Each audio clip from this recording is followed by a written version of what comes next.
This story begins with a narration from the main character, a teenage boy who is reflecting on his past. He admits that he's always been a coward. He was often forced to run errands by his friends being told to buy things, and was also bullied. He still remembers how terrifying those times were. We see him standing in front of his house door, visibly anxious and uneasy. His hands are trembling as he's about to open the door. He silently pleads, "Please not again," but his internal monologue continues, saying that compared to now, the bullying back then might have been nothing. Because now, he feels like he's being targeted by someone, and mutters. A girl with a cold expression and sharp gaze suddenly appears. She leans casually against the wall with one leg stretched out as if to block someone's path. Her arms are folded, and her expression is full of confidence, yet intimidating. And greeting morning to him, her foot blocks the path or kicks something to get Anoki's attention. Anoki looks frightened and awkward when he sees her. He nervously greets her, he's sweating bullets and looks extremely stressed. There's even a panel where he reflexively flinches when someone asks why he looks so gloomy. The girl's name is Toramaru, and she's the top delinquent at school, the feared boss. And to Anoki, she's the source of all his suffering. I feel bad for Anoki. In his thoughts, she's the top troublemaker at school, the boss. Toramaru is completely unfazed, simply replying, "Morning. We're off." Then Anoki's body is suddenly yanked forward. His shirt is pulled hard enough that he loses his balance. It's a dramatic yet comical moment as he's dragged like a puppet, showing who holds the power in this relationship. As he's being dragged, he yells. Toramaru casually pulls Anoki down the school hallway like she's dragging a sack of rice. She keeps walking straight with a blank expression, while Anoki is pulled along with a suffering face, feet barely touching the ground. Anoki explains that everything started without warning when this bossy girl suddenly dragged him into her life. To him, Toramaru is a real-life nightmare, a delinquent girl, a troublemaker, and a daily mental threat. While thinking, he mutters, "It started one day when she suddenly took me aside. She really is a delinquent. I hate this." With an overwhelmed expression, he nearly cries because he doesn't understand why he has to deal with this every morning. The scene shifts to an empty area. Toramaru looks down directly at Anoki from above, standing in a dominant pose with a wooden stick resting on her shoulder and a sly smile on her face. Anoki, sitting on the floor, panics and trembles, cold sweat dripping. He stammers. Anoki even flinches twice under the psychological pressure of Toramaru's sharp gaze and dominant presence. With a serious look and a mischievous smirk, Toramaru says the words that change Anoki's life forever. "Hey, Anoki, be mine." Her expression is a mix of seriousness and flirtation, like a Yakuza boss making a move on a subordinate. You can't tell if it's a threat, an order, or sincere feelings. Anoki looks resigned, his expression tired and annoyed. He thinks, became her private property, and this is what it's like. Toramaru, with a menacing expression, Anoki panics and screams. It shows the absurdity of the situation. Toramaru forcefully drags Anoki again. Her expression is dark and intimidating, while Anoki looks completely helpless. Anoki thinks, school just started. I can't believe I'm already the boss girl's personal gopher. How stupidly unlucky.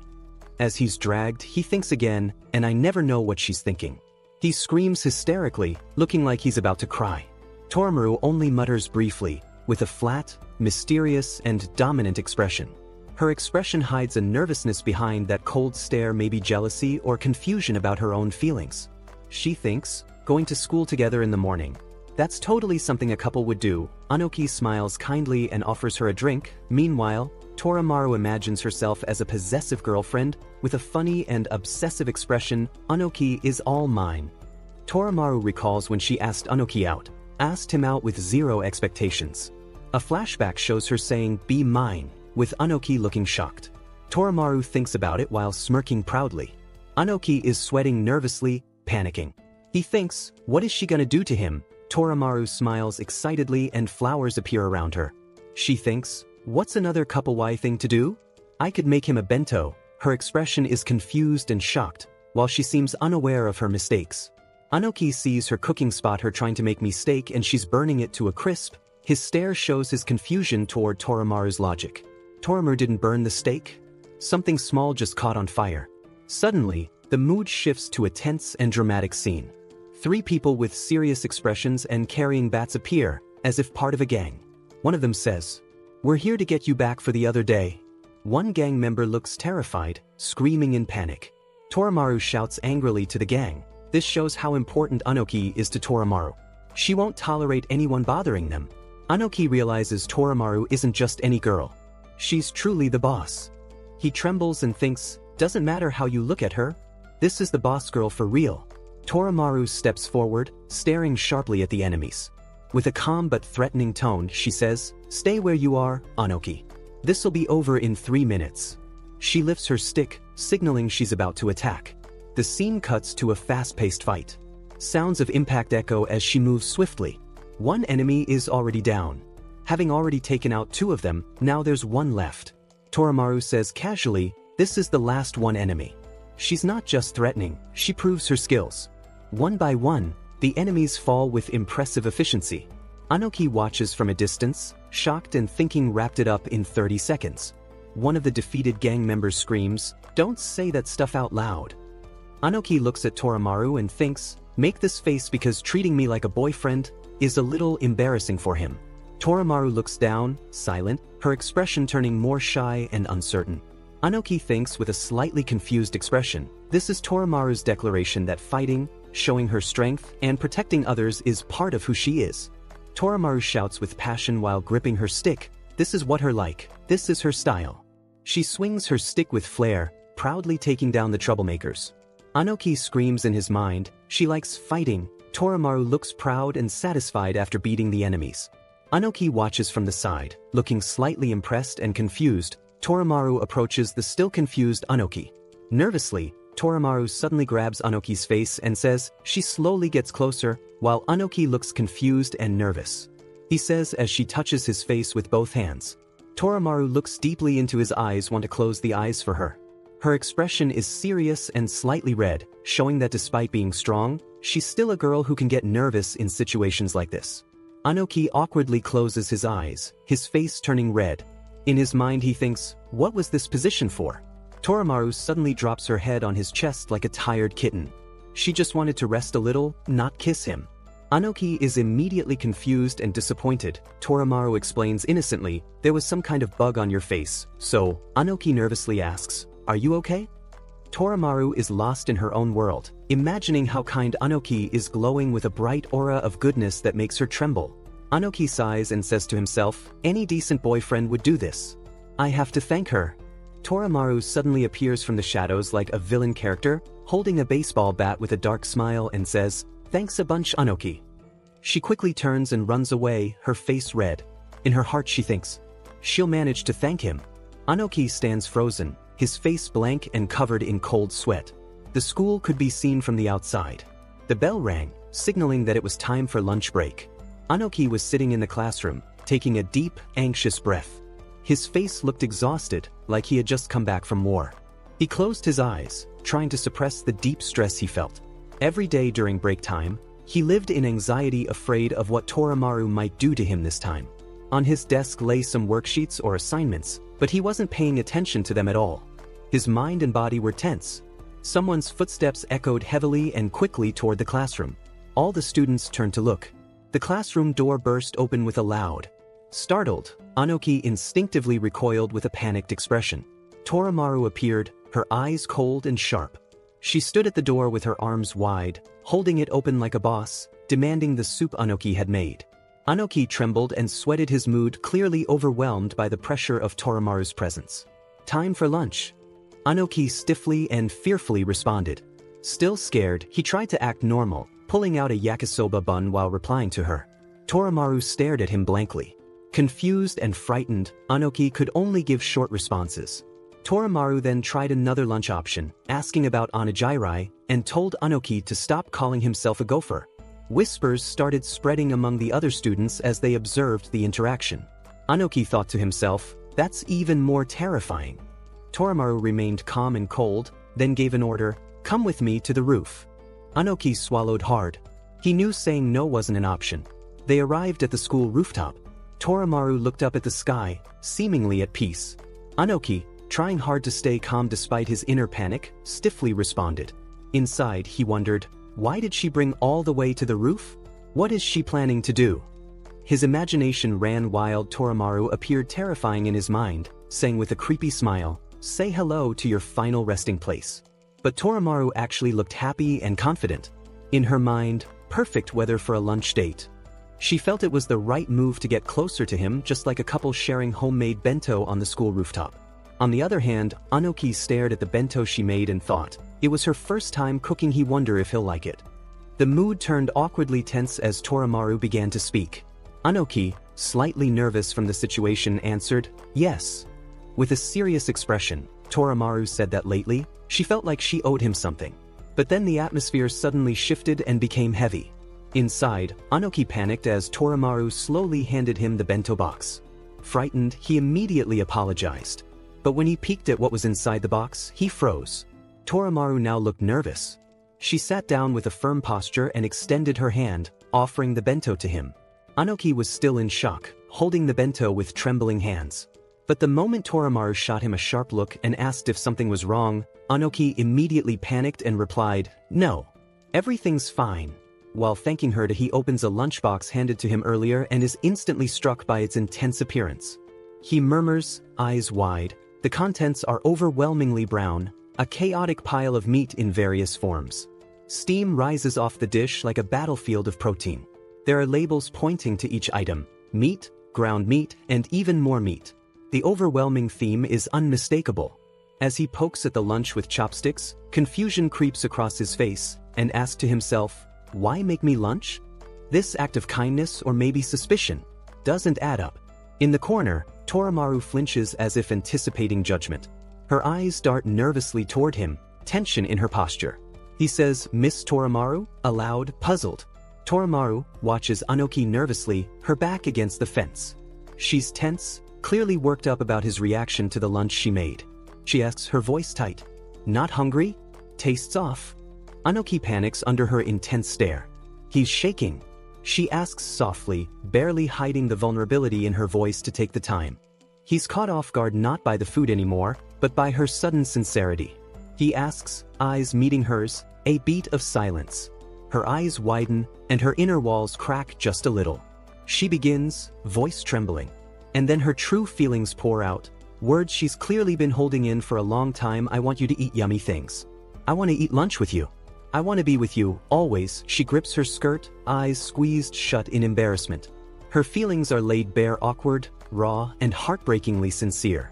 Anoki is stunned. Lunch was never just about food. After baring her heart, Toramaru suddenly stiffens, her expression darkening with intensity. Dying on her yet, the ominous tone and her fiery aura make Anoki sweat nervously. He thinks, terrified, as the air around her crackles with rage as a human sacrifice. Despite the affection behind the words, it feels more like a threat than a wish. Now sitting across from each other again, Anoki stares at the lunch and contemplates, is there some kind of delinquent ritual? Either way, I wonder how long I have left to live. He braces himself and finally takes a bite. The taste surprises him. A moment of honesty crosses his face. Then he answers her. Toramaru, now back to her shy self, looks at him with a hopeful sparkle, asks, is it tasty? After everything, the intimidating aura, the awkward confession, the meat overload, Anoki finally smiles. A genuine one. It's the first time anyone's given him a homemade lunch. His words are soft but heartfelt. Miss Toramaru's eyes widen. She's stunned. Maybe she didn't expect gratitude, especially not this kind. Her cheeks flush, overwhelmed. She quickly turns her head away with a stiff movement. Anoki blinks in confusion as she turns away in silence. He panics internally. Is she mad? Once again, he finds himself caught in the unpredictable emotional whirlwind that is Toramaru. After being thanked sincerely, Toramaru turns her head in silence. But under that silence, a soft, warm smile forms on her lips. She's glowing. Literally, happy aura radiates from her like sunshine. Anoki, however, is clueless and panicking. He's frantically overthinking, while she basks in silent joy. The contrast is hilarious. What do he do? Did he say something weird? Suddenly, an idea sparks in his mind. He blurts it out next time he'll make lunch. She visibly jolts, clearly shocked and flustered by the unexpected offer. Her composure crumbles in an instant. After nervously offering to cook lunch next time, Anoki stammers that he cooked pretty often, as thank you, so don't mind it. Toramaru, stunned and wide-eyed, echoes in disbelief, her brain short-circuits a little, imagining something both unimaginable and domestic. As her thoughts spiral into a flustered frenzy, she blushes deeply and starts to overheat from excitement. That they'll eat together again. Meanwhile, Anoki calmly explains the sad reason behind his cooking skills. Him lunch money always got stolen, so he had no choice but to cook for myself. In contrast to the grim explanation, Torimaru reacts in pure delight. Torimaru suddenly appears, calling out energetically. With a loud bang and sparkling excitement, she declares her presence while Anoki visibly panics. Anoki trembles and awkwardly confesses he made bento, but him guess he accidentally brought the one that packed for sister. Torimaru stares in silent shock, labeled, "Fancy bento, little sister, absent-minded." Then, Torimaru erupts, clutching her head in a mix of emotional overwhelm and flustered fury. How Anoki's so precious. Despite the chaos, then the boss thoroughly enjoyed her lunch. Scene opens with students shouting cheerfully. They energetically greet Torimaru as she walks to school with Anoki. Multiple students salute or wave with admiration as they pass by. Torimaru, expressionless and cool as always, casually responds. Anoki looks slightly overwhelmed, watching all the random students greet her like royalty. Cut to Anoki asking hesitantly. Without skipping a beat, she answers bluntly that she has no idea, and Anoki looks stunned. Torimaru explains nonchalantly, this has happened a lot since people started calling her boss. 9 out of 10 are a mystery. Anoki, still confused. Torimaru blushes slightly, averting her gaze with a small smile. It's not like she hated. Cut to Torimaru's internal monologue as they walk together. It's as if they're getting married. Torimaru grins with sparkling eyes while imagining the scene, clearly lost in romantic daydreams. Meanwhile, Anoki just looks at her with a confused face.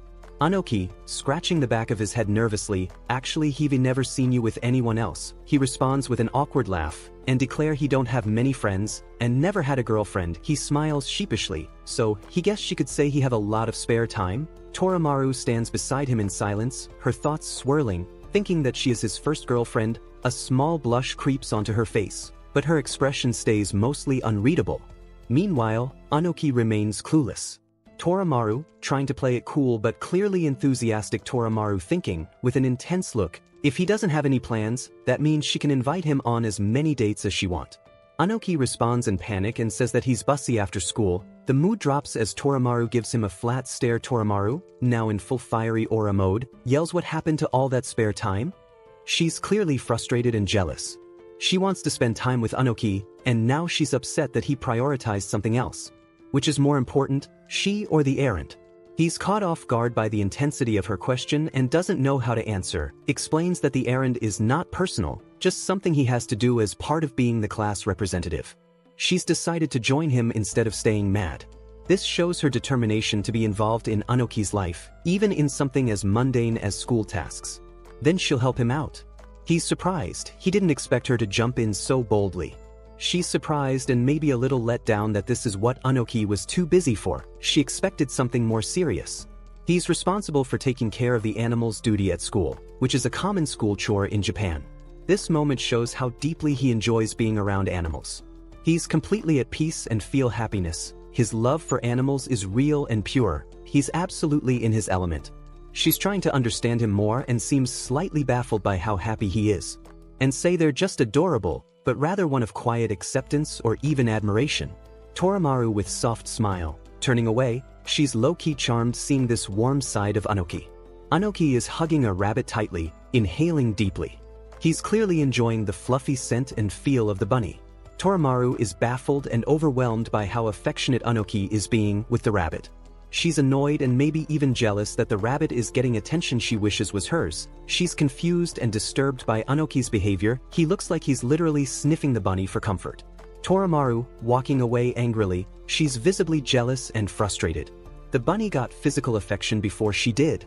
He senses her rage and is already fleeing. It's her way of dodging the real issue. She's actually upset not about animals, but about not getting affection from Anoki. And asks that not really into animals? Torimaru explains, it's not that. They just always run away from him. The way she says this with a blank expression shows she's a bit resigned to it. He's sympathizing, possibly referring to himself or agreeing that some animals are like in that case, even big dogs. Anoki, holding the rabbit up, smiling sweetly, he's being supportive and gently encouraging her to give it a try, a kind gesture showing he's thoughtful and trying to include her. She says that Anoki is awfully pushy today, this without emotion, but not in a hostile way, more like confused or caught off guard by his change in tone. Anoki, still gently encouraging, Toramaru responds quietly, not really, still reserved and unsure, though her body language is less cold than before. She's slowly warming up. Anoki gently takes Toramaru's hands, he's trying to guide her on how to hold the rabbit. Her eyes go wide, showing she's startled and caught off guard. Calmly instructing her while holding her arms gently. She's blushing and stiff, clearly overwhelmed by how close he is. They are physically very close, almost like an embrace, with Anoki guiding her arms. She's red-faced and breathing heavily. Her calm and composed facade is breaking completely. And Tufts, he is too close. He's softly encouraging Toramaru, trying to ease her nerves after helping her hold the rabbit. Her heart is still pounding, showing she's still flustered but calming down slightly. She looks surprised but calmer. She starts to actually focus on the bunny rather than Anoki right in front of her. The mood becomes gentle and quiet. The rabbit snuggles calmly into her arms. It's a tender, peaceful moment. Toramaru is reflecting on her feelings toward a certain group or interest, likely something Anoki likes. She admits she's never really liked them, but it's not like she's ever had anything against them either. As she watches Anoki, who appears cheerful and welcoming, asking, she starts to notice something changing. It's a moment of quiet realization. She's starting to care about what he cares about, not because of the thing itself, but because of her feelings for him. As she takes a bite or experiences something new, perhaps something he recommended, she smiles brightly. Her heart flutters. It's more than just a simple reaction. It's a moment of genuine enjoyment, one that surprises even her. What once felt indifferent now feels good, not bad at all. He looks at her, surprised by her enthusiasm. Caught off guard, he stammers, noticing her joy. He hadn't expected that kind of reaction, and now he's flustered, maybe even a little nervous. But deep down he's relieved, maybe even happy, and glad it worked out. As he watches her, something shifts in his heart. He's caught off guard not by anything loud or dramatic, but by something small and beautiful. Toramaru had a smile like that. It's soft, unlike the image he'd painted of her. But now, in this quiet moment, he sees something else. A realization begins to settle inside him. It's tentative, not fully formed, but it's enough to spark something hopeful. And though she's not so scary after all. Toramaru grins mischievously, holding a stuffed animal and staring right at Anoki and joking, "Just eat it up." Anoki freezes. Her intense gaze and playful attitude catch him off guard. Still holding the plushie, she teases him with a strange request. "Got anything else? Something so cute I could eat?" Anoki, clearly confused, tries to bring her back to reality. He says, unsure how to deal with her. But then she turns her attention directly on him, eyes sparkling with a teasing glint. While he said these aren't food, Anoki's eyes widen in shock, a blush creeping in. The teasing just got personal. A girl finishes placing a letter in a locker. It's sealed with a heart sticker. She says, "Hopeful." She turns to her friend, eyes shining with anticipation. Her friend watches calmly, less excited. He hopes he'll actually come. Shiri really giving Anoki a love letter. The first girl, full of emotion, doesn't deny. But before more can be said, someone else notices them. A new person seems surprised, possibly overhearing the plan. And call Matsuri. She knows this isn't just a crush. It's something she's truly committed to. Looking ahead at Anoki smiling with Toramaru, she makes up her mind and the feelings are serious. She's ready to compete for his heart. And she can't lose this fight. Anoki opens his shoe locker and is surprised to find a letter inside, his heart pounding. Toramaru peeks over, curious. Anoki looks confused with a letter. He unfolds the note and reads it silently. "Dear Anoki, sorry to write out of the blue. I've had my eye on you for so long. If you like, let's meet after school behind the building. I'll be waiting." Toramaru, taken aback, mutters, "A shoe locker note?" Anoki stands there stunned, realizing this is definitely a love letter. Anoki stares at the love letter in disbelief, nervous and unsure. Toramaru, equally tense, blurts out, "A challenge." Anoki adds quickly, "A chain letter." Their hearts pound as they try to rationalize the unexpected note. A classmate overhears and questions, who would give him one of those? Anoki tries to play it off with a nervous smile. He used to get them all the time. Another student reacts with shock. Anoki recalls awkwardly, he got 5 in one day once. Toramaru offers, wants she to go in your place? Anoki panics, he'll be fine on his own. She hesitates, thinking, can he really let him go alone, then realizes, it must have been a girl, as his girlfriend. A classmate cheers, Anoki nervously replies, ok? Toramaru, trying to stay calm, thinks she should go watch, just in case. The girl appeared surprised but happy, softly saying that Anoki actually came, her expression lighting up with excitement. Anoki, still nervous and unsure of what was happening, stepped forward and hesitantly answered that, yes, he had come just like the letter asked. She smiled brightly and confirmed that she was indeed the one who wrote the letter, asking him directly if he had read its contents. Anoki looked at her, still a little confused, trying to process the situation, as the atmosphere grew a little more serious between them. Anoki panicked, asking how many more people had to read the letter, convinced it was just a chain letter. The girl shouted no, clearly flustered, and asked why he would even think that. Still confused, Anoki mumbled if it was a chain letter, unsure of the situation. With a teasing laugh, she told him to think what kind of chain letter actually invites you to meet the sender in person. Then, smiling slyly, she said that her letter was different, hers was something special. Anoki stood stunned as the girl in front of him smiled and casually admitted it was a love letter. Well, it was supposed to be, anyway. His brain froze, and he blurted out in disbelief, unable to process the situation. He immediately started questioning whether it was really that surprising. Still overwhelmed, he convinced himself this had to be some kind of prank. He thought, maybe she lost a bet and had to ask out a loser like him. Trying to brush off the panic rising inside, he told himself to think straight, this couldn't really be a love letter for him, could it? Meanwhile, she watched his flustered reaction and lightly scolded him for being overly suspicious. He sighed and muttered that he was already used to it. She softly told him that it wasn't a bet or anything like that. She wrote the letter because she genuinely wanted to. With a gentle smile, she reminded him of what she'd already said. She had her eye on him for a while as her skirt fluttered slightly in the breeze. She added that she was glad he came, even if it had all been a misunderstanding. As she suddenly leaned in close, eyes sharp with a mischievous gleam, she whispered that it makes things more convenient. Before he could react, she struck swiftly, leaving him jolting in panic. His voice cracked into a loud scream. His breath caught, eyes wide, the realization and fear setting in all at once. Yutaka suddenly blocked the attack, prompting a shocked realization, so it really was a trap after all. With calm detachment, she apologized, explaining she was only acting under orders. The other girl stepped forward coldly, mocking that it was too bad for him, as he had nowhere left to run. She coldly declared he was as much of a spineless nobody as he looked, mocking the idea that a loser like him could ever beat her.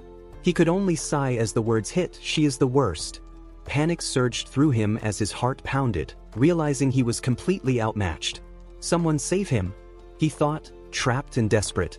She stepped in without hesitation, declaring that was enough. With sharp eyes, she called out the audacity touching what didn't belong to her. Matsuri froze at the name, stunned by the sudden confrontation. Overwhelmed with emotion, Matsuri floated toward her savior, shouting with adoration and hearts in her eyes. She launched herself into a dramatic embrace, squealing with joy and declaring how happy she was. Caught in the tight glomp, the girl growled in irritation, yelling for her to get off. Meanwhile, the others stood by, surprised, one whispering in disbelief that she knew Miss Toramaru, while another just blinked in confusion. As the girl clenched her fists in frustration, she demanded, how about at least introducing yourselves? With a sigh, the laid-back blonde replied. Another girl, calmly stepping forward, gave a small bow and explained. He tried to stop her, but she wouldn't listen. The boss, clearly unimpressed, turned to her and warned, Yurika, keep a proper handle on things. Then, the spunky blonde struck a proud pose with a thumbs up and cheerfully introduced herself, Matsuri Tatsumi, the boss's second in command. The quieter girl followed up, tilting her head in mild confusion, Yutaka Ashigome. With a proud arm slung around Yutaka's shoulders, Matsuri declares boldly, the boss plus us makes an unbeatable team. Yutaka, blushing and clearly uncomfortable, mutters, this intro is embarrassing. From the side, a flustered voice yells out in protest. As Matsuri continues to beam with confidence, their boss looks away with a blank, almost tired expression and mutters internally, these two are my underlings. Then, turning to correct herself, she flatly adds, this dumb is convinced they are. Startled by the harsh comment, Matsuri snaps her head toward her, shouting, boss? as if her whole world was momentarily shaken. With a sly grin and a mocking tone, Matsuri leans in toward the boss and sneers, "Nihiho shimin, you've been ignoring me, boss." Clearly irritated, the boss glares back with a clenched fist and growls, "Got a death wish?" Meanwhile, Anoki steps in, confused but defensive, and asks, "Why are you messing with my property?" Declaring, "The delinquents are multiplying." The boss responds coolly, her eyes narrowing as she retorts, "Called for help." Suddenly, Matsuri throws up a hand, passionately shouting, as she defiantly faces the boss and continues, "She was simply testing him, because she refused to have my spot taken by such a wimp." Pointing proudly to herself, she adds, "She's his right hand." The boss silently watches her dramatic outburst, her face unreadable except for a tiny question mark floating above her head, clearly unsure how to respond to the chaos. With a pouty, defensive expression, Matsuri clenches her fists, trying to explain her side of the story. Yutaka, standing beside her with a deadpan look, fills in she's not giving up without a fight, while the two in the background clearly exhausted confirm and wouldn't listen. Trying to salvage her pride, Matsuri throws her arms up and yells, her plan was perfect. The flustered Anoki, sweating nervously and clearly trying to defuse the situation, stammers, but his calm attempt to explain, think its misunderstanding is cut off harshly by Matsuri, who barks, causing him to shriek and recoil. Then, in a moment of emotional overdrive, Matsuri points accusingly and cries out, "And think of Yutaka, who was forced to write a love letter." A tiny footnote appears below her yelling face as she awkwardly mutters. Yutaka, hearing this confession, sighs with tired resignation as her role as a reluctant accomplice continues to grow more ridiculous. Yutaka trembles with visible embarrassment as Matsuri teases she's more of a romantic than her thought. Trying to keep her cool, Matsuri grins slyly and adds, "Could it be her really have a crush on someone?" Yutaka snaps back, "Didn't she ask you nicely to not say that?" While glaring, already flushed from the previous chaos. Off to the side, another character comments awkwardly, "But he did a good job," before nervously admitting, "And you kind of begged us to because she were whining." Later, panting heavily and standing victorious in the aftermath, Matsuri looks down at the collapsed figures on the ground as steam rises ominously from the sizzle spot she left behind. Calmly and authoritatively, she says make sure to dispose of that properly. Yutaka, now resigned to her fate, replies with a simple, "Next to them." The apologetic Anoki bows his head slightly and says, Finally, as calm returns, Yutaka exhales deeply and turns to the onlookers with a small bow, apologies for the fuss, from both of them. As Yutaka was forcefully dragged away by her exasperated companion, she yelled a final threat over her shoulder, vowing to return and settle the score. Her furious protests echoed behind her, but the other girl was having none of it, tugging her away without looking back. Left in the awkward silence that followed, the remaining two watched the scene play out with quiet resignation. The girl, observing with a calm detachment, remarked that the misunderstanding was clear now. Matsuri had somehow gotten it into her head that the Anoki was her trusted right-hand man. Anoki, caught completely off guard by the whirlwind of emotion and confusion, could only shrug and mutter an agreement. He still didn't quite know how he'd ended up in the middle of it all. With an exhausted smile and a defeated sigh, he summed up the absurdity of the entire situation in one thought. It was, without a doubt, a very weird misunderstanding. Matsuri stood frozen, anger bubbling inside her like a volcano about to blow. He stayed quiet, too tired to deal with it. She yelled that none of this made any sense, while the girl beside her warned her to back off or else. All he wanted was to go home. She snapped, slamming her hand on the table, eyes burning with frustration. He sat politely, confused, wondering what he'd done wrong this time. She shouted that she was the real right hand, not that guy sitting there like some kind of saint. Without hesitation, she turned on him, fists flying. She called him a useless scrub, smacking him over and over, yelling that she was 1,000,000 times more helpful and loved 1,000,000 times more. He just stood there, letting it happen, used to the chaos by now. Then came the boss's voice, cold and sharp because she's annoying. The words cut deeper than any punch. Tears welled up, her voice cracking, but all she really wanted to know was, why was the boss always so cold to her? She crossed her arms, eyes narrowed, annoyed at how calm the boss was being. He sighed, brushing it off. He was never really that important anyway. Just her gopher. Still, her words had stung. The boss stayed quiet, unimpressed. She thought, honestly, but Matsuri wasn't listening. She clenched her fists, refusing to let the boy win. He tried to explain Matsuri. This is all just a misund. She cut him off without even hearing. Then she turned to the boss, anger flickering in her eyes. What makes she even see in this guy, anyway? She'd had enough. Face burning with frustration, she shouted that if things were going that far, then it was time to unleash Anoki's power. The boy stared, confused about the power. She didn't care. She was ready to prove herself, no matter what. He stepped back, calmly agreeing to let her try. "You have conditions," he added, almost too casually. That made her pause, but only for a second. She declared she'd win, no doubt about it, and that she'd prove she was the better match. She got this, confidence burning in her voice. He mentioned the conditions again, just ordinary ones, nothing crazy. She leaned in, demanding to know what kind of conditions. And so, the challenge truly began. The girl stepped forward, eyes sharp, voice cold as ice. She warned that if anyone so much as touched him, stared at him, or even got too close, she'd kill them. The boy stood beside her, calm and quiet, like this was nothing new. Anyone could see she was clearly his girlfriend. A stunned voice broke the silence, wondering how such crazy threats were supposed to be normal. Across from them, another girl asked, "What do you even have to offer him?" The shy girl looked down, clutching her bag, and quietly said she made him lunch. Tension hung in the air, heavy and sharp. She looked heartbroken, holding out the bento box. Why he didn't eat the lunch her maid? He blinked and asked, "The one she got up at 4:30 a.m. to make? That was edible?" She froze, stunned. Someone muttered.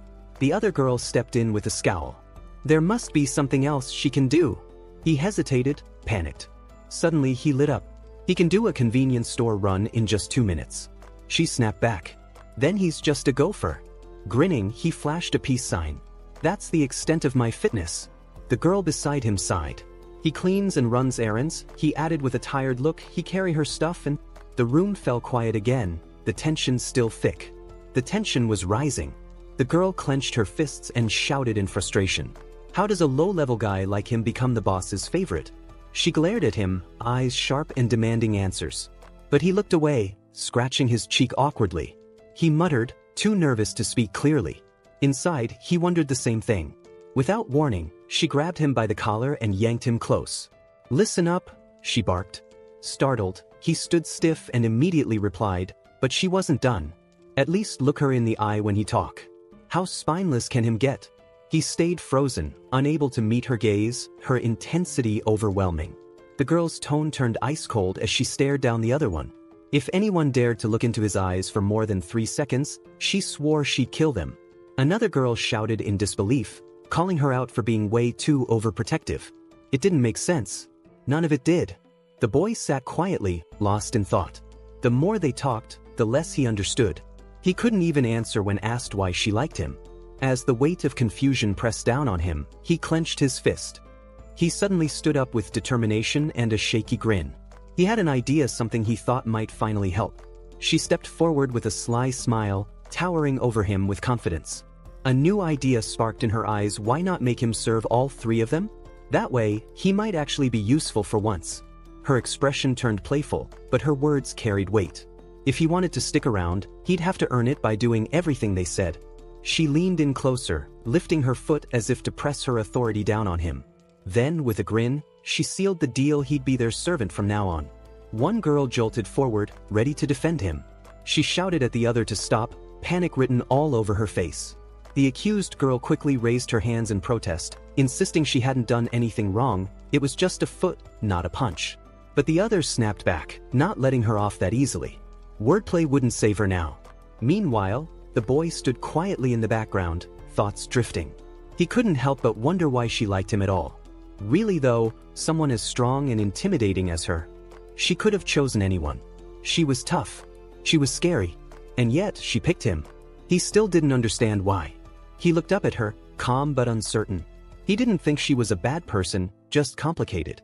Still, there was something in her gaze, like she expected something from him. He couldn't quite figure it out. Deep down, he knew the feeling. Being ordered around, following others, it wasn't new to him. But this time, something felt different. His thoughts trailed off, stuck between hesitation and acceptance. If this was what she really wanted from him, he was ready to say something, anything, but the words caught in his throat. He shouted from the bottom of his heart, declaring that Miss Toramaru was the only one he needed.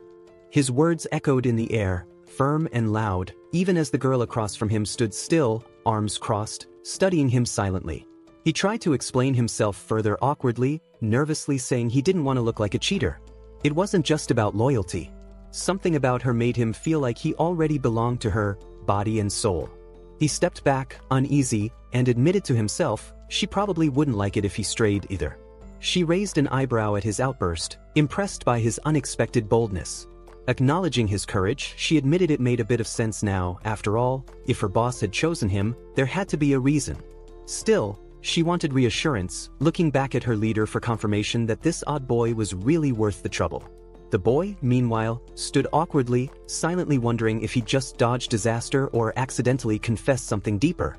To him, it all felt like a sudden declaration of love, but he wasn't entirely sure how he ended up there. Her mind went completely blank, cheeks flushed as her thoughts spiraled, overwhelmed by emotion and confusion. Frozen in place, she couldn't process a response, her brain seemingly short-circuiting from everything that had just happened. The others watched her nervously, clearly concerned as her stunned silence stretched on. They called out to her, confused and increasingly worried, asking why she wasn't saying anything and urging her to respond. The group stared in disbelief. Toramaru was completely out of it, unable to string together a single word. Anoki's reaction had clearly shaken her, proving just how strong his presence really was. She stood there, flustered and embarrassed, cheeks still red as panic overtook her usual composure. Anoki, meanwhile, was caught in a whirl of regret, unsure if his words had pushed things too far. Determined not to lose face, one girl tightened her resolve, vowing she wouldn't drop her guard around him again. While another crouched quietly, watching everything unfold in awkward silence, uncertain what to say. Eventually, one of them stepped forward gently and asked her to return to her usual self, trying to bring her back from wherever her thoughts had gone. The situation was clearly one big misunderstanding, yet no one involved seemed to grasp it. The quiet observer who had been present the entire time had already figured out what was really going on. Despite the clues, neither Matsuri nor Anoki seemed to get it, tangled in their own assumptions. The observer sat in disbelief, processing the absurdity of the moment in stunned silence. In the end, overwhelmed by the sheer confusion surrounding them, he could only ask himself how everyone had managed to get this stupidly lost in such a simple situation. Rumors about boss Toramaru began to circulate quickly through the halls. Apparently, for some unknown reason, she was super pissed that morning. Word spread that she had lashed out at a kid who jumped her, all while laughing. The reaction from others was one of caution, nervous yelps, and quiet mutterings of disbelief. It seemed clear that, at least for today, normal people would be wise to steer clear. Anoki realized with growing dread just how upset she truly was. He wondered if it was because he had unknowingly made her mad the day before. That morning, he had already felt something was off when she didn't come to pick him up. His attempt to sneak around quietly was cut short. Just as he started reflecting, he heard a creeping rage behind him, intense and deliberate.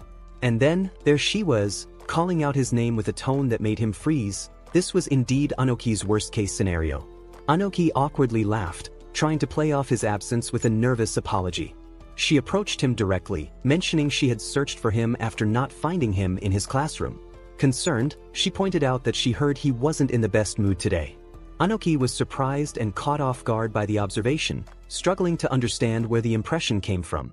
When asked directly if he was in a bad mood, he firmly denied it, insisting that he wasn't upset at all. Despite the ominous grin on her face, she confidently claimed to feel amazing.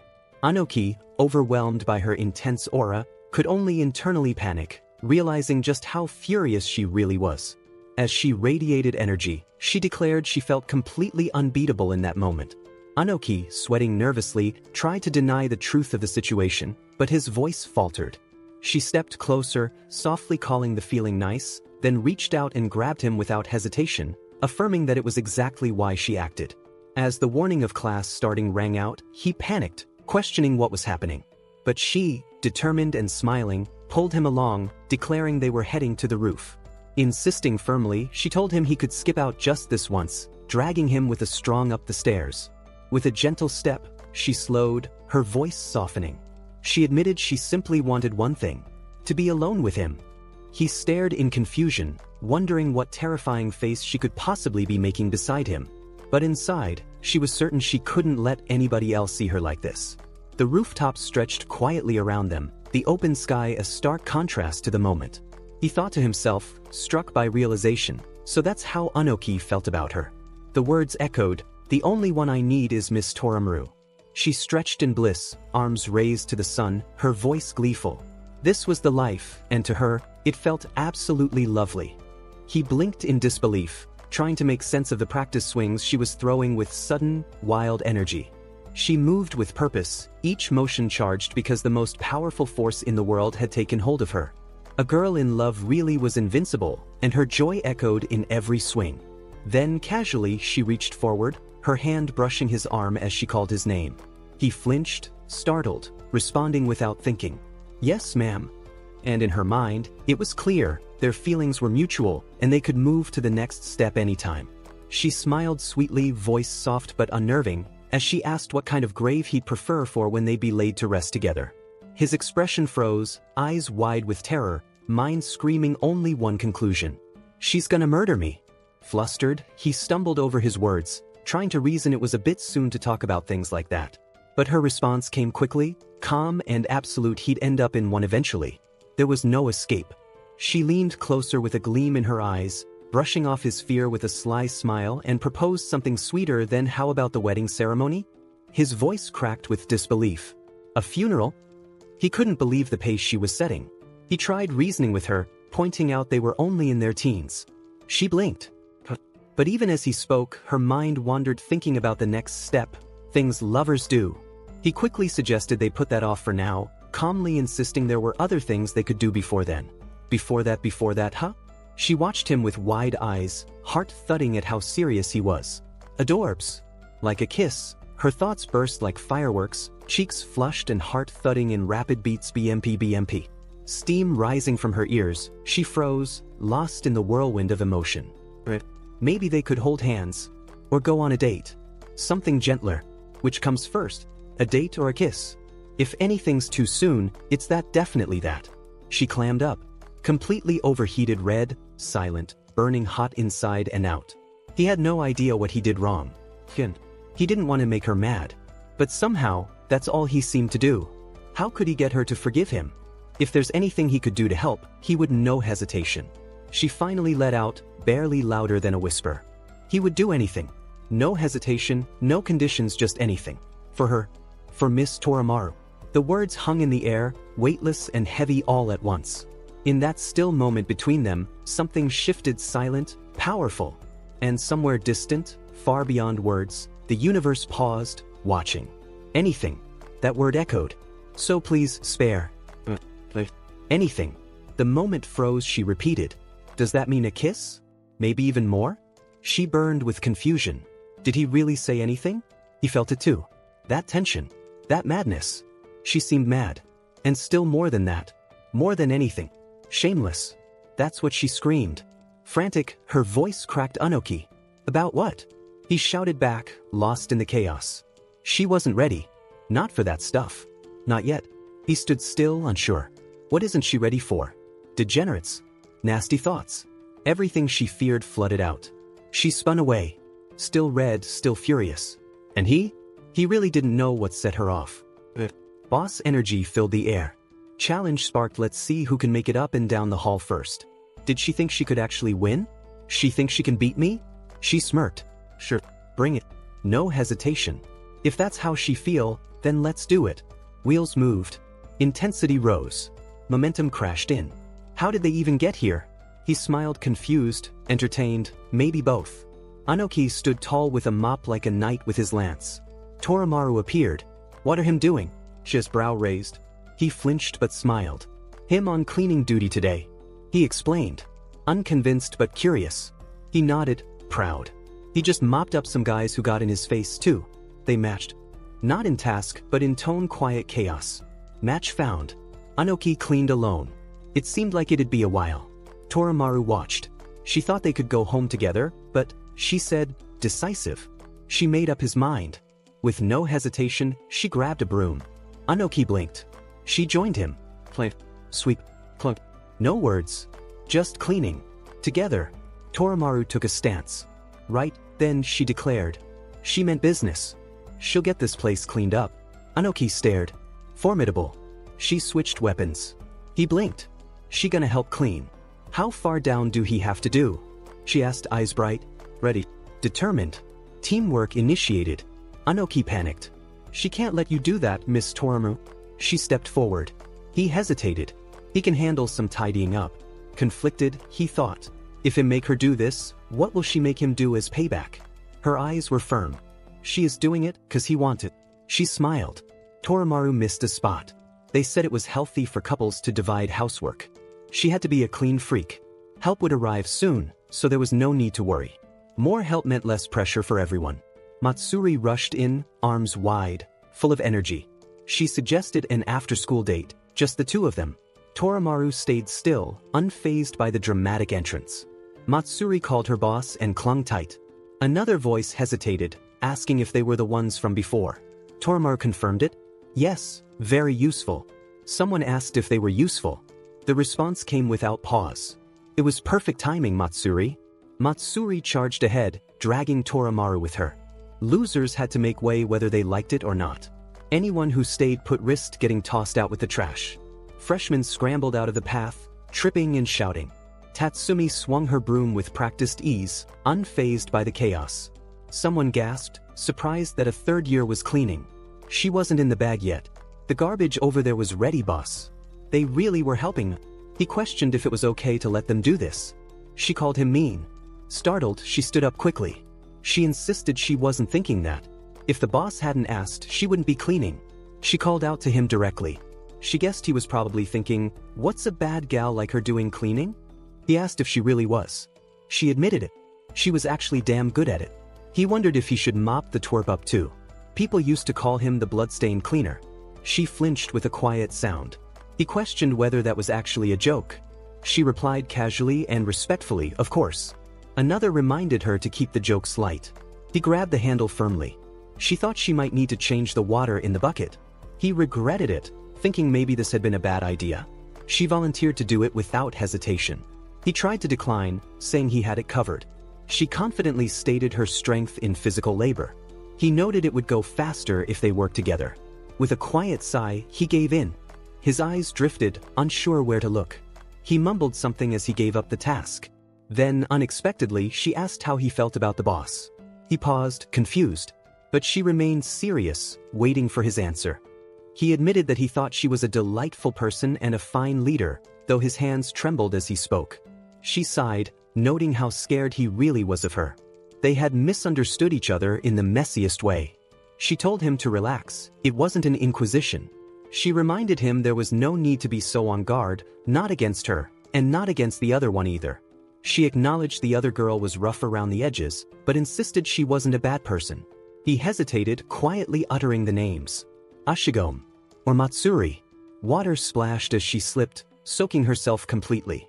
He looked at her and remarked that she really loved those two, didn't she? She froze, face flushing, overwhelmed and confused by his words. She demanded to know what that was supposed to mean. Trying to explain, she stood there dripping and flustered, saying it wasn't like that. What she had for them was more like respect.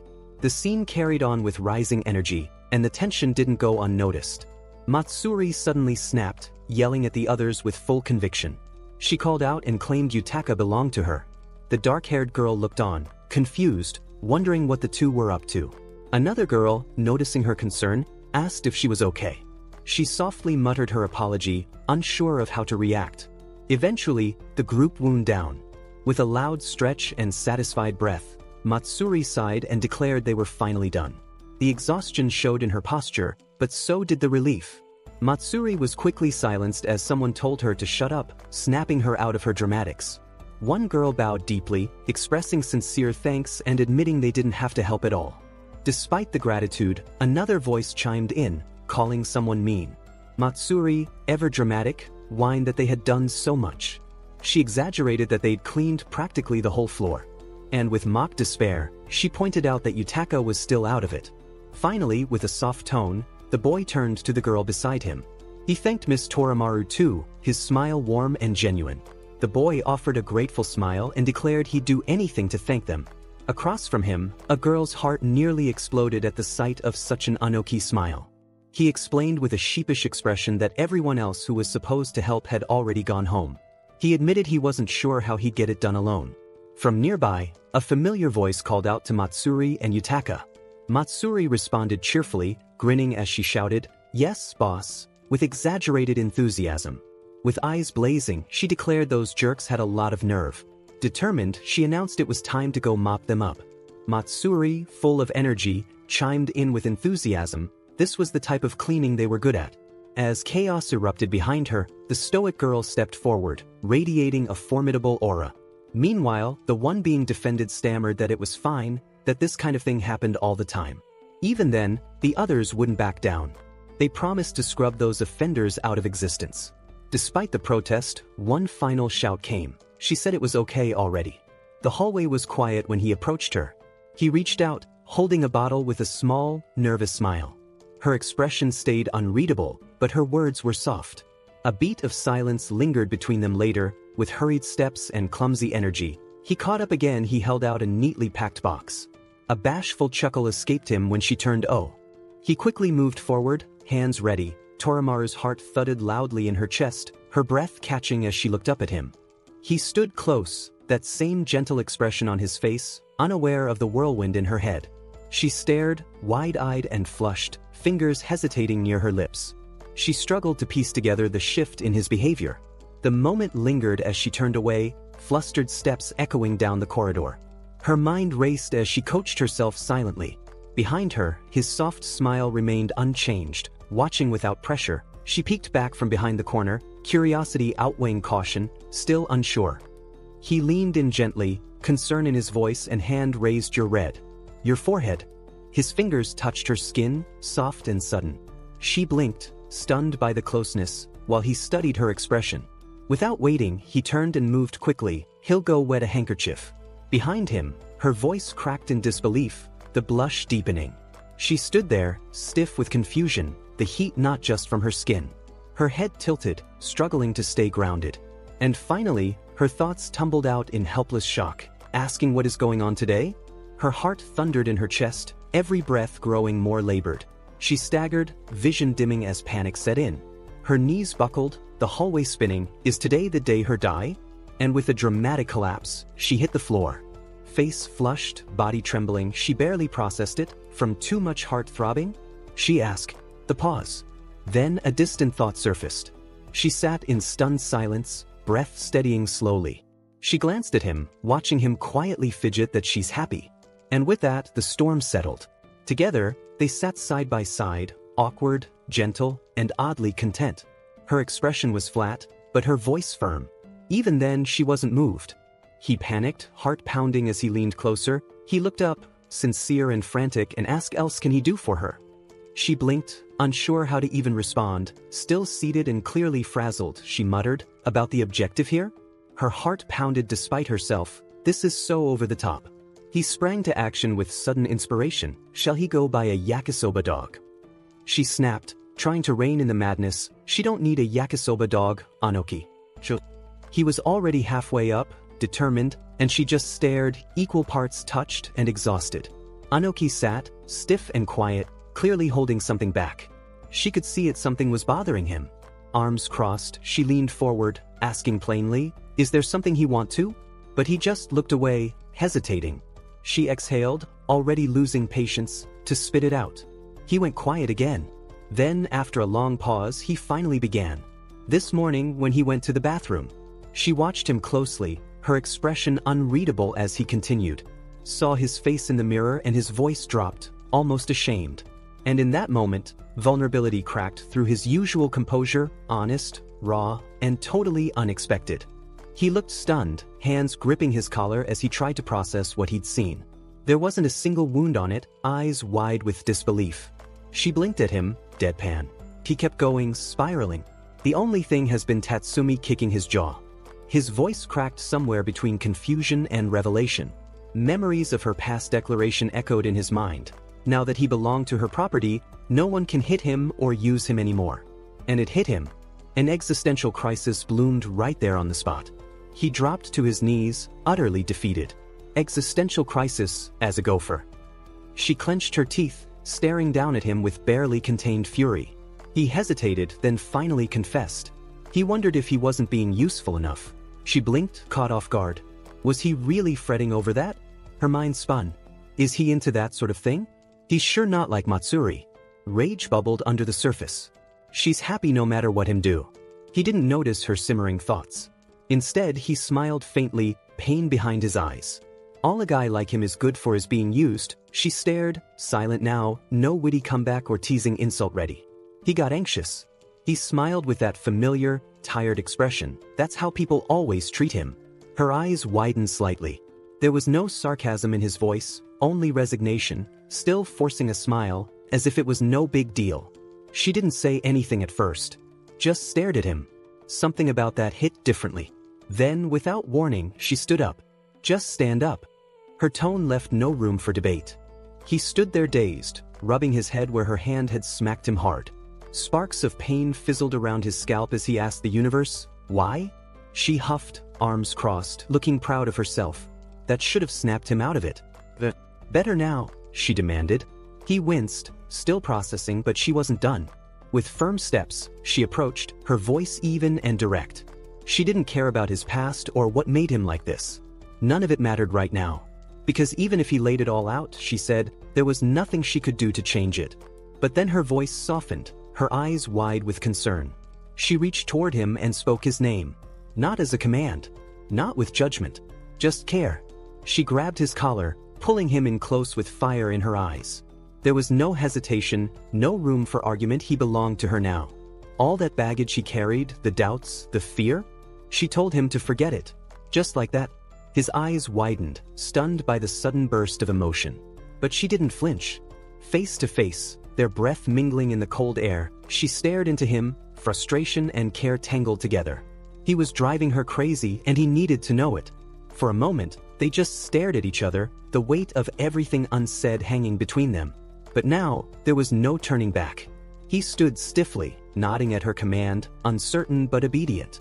When she let go, a weight lifted, though the tension didn't fade. He muttered a nervous plea under his breath, begging her not to go off the rails. Later, alone with his thoughts, Anoki slumped in his chair, spiraling. He'd done everything she asked, everything a gopher could. But still, he had no idea what she wanted from him. Frustration crept in. Was she expecting something more? Was there something he was missing? He clutched his head, overwhelmed by confusion. What was she even asking for? Did he misread it all? His thoughts drifted. Did she think about him at all? No, he shook his head, trying to snap out of it. That had to be just his imagination. But the doubt lingered. Maybe she really wasn't like the others.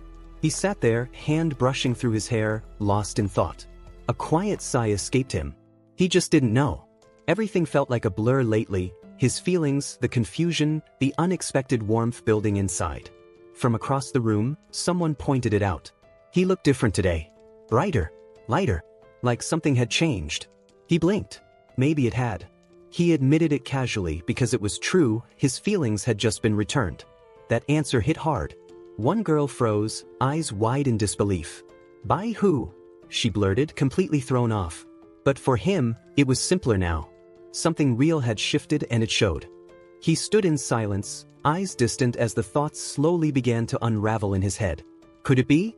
Had he misunderstood everything all along? The way Miss Torimaru acted, her constant bad mood, was it really what he thought it was? Or had he been wrong this whole time? She sat quietly on the steps, the soft rustle of leaves the only sound between them. That wild prospect came to mind. Maybe everything was actually the opposite of what he believed. With hesitant steps, he called out to her.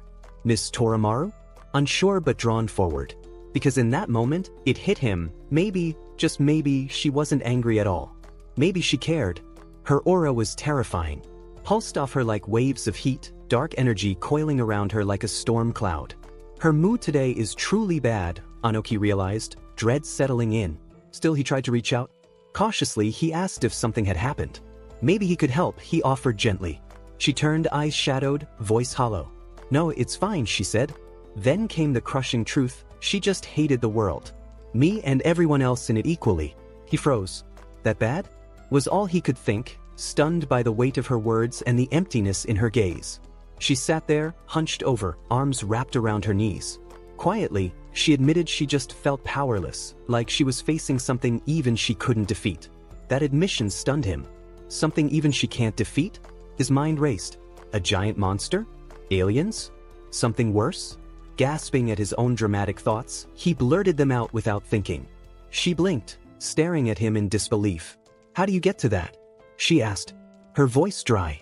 His wild guess only made her groan. You have a surprisingly active imagination, she muttered. He rubbed the back of his neck, sheepish. Maybe he did. He asked gently if she'd lost to someone else, that maybe that was why she seemed off. But she shook her head, eyes a little distant. It was the opposite. She was extra pissed, so she buried more than usual. That caught him off guard. Was all he could think to say.